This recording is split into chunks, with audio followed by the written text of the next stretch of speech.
The Apple has a incredible consumer product, which you understand a lot better than I do. Whether they should buy in their shares, they shouldn't buy in their shares at all unless they think that they're selling for less than they're worth.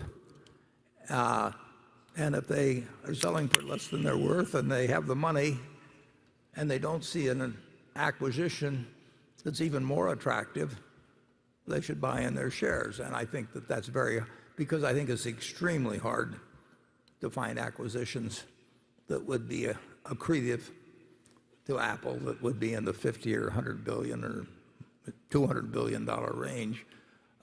They do a lot of small acquisitions. And I'm delighted to see them repurchasing shares. Let's say we own 250 million or so shares. They have, I think, 4,923,000,000 or something like that. And mentally, you can say we own 5% of it, but I figure with the passage of a little time, we may own 6 or 7% simply because they repurchase shares. And I find that if you got an extraordinary product and ecosystem, and there's lots to be done, I love the idea of having our 5% or whatever it may be grow to 6 or 7% without us laying out a dime. I mean, it's worked for us in many other situations. But you have to have some very, very, very special product, and which has an enormously widespread ecosystem, and the product's extremely stable. And they're not going to find 50 or $100 billion acquisitions that they can make it remotely a sensible price that really become additive to that. And they may find it, who knows? But there certainly, as I look around the horizon, I don't see anything that would make a lot of sense for them in terms of what they'd have to pay and what they would get.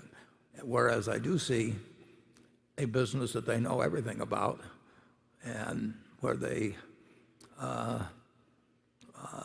may or may not be able to buy it at an attractive price when they repurchase their shares. That remains to be seen. Incidentally, that's one thing that I always enjoy. People say, well, you're talking your book or something if you talk. From our standpoint, we would love to see Apple go down in price. They're going to, well, just put it this way. If Andrew and Charlie and I were partners in a business that was worth $3 million, so each of us had $1 million interest in it, if Andrew offered to sell out his 1/3 interest at $800,000 and we had the money around, we'd jump at the chance to buy him out. I mean, it's so simple.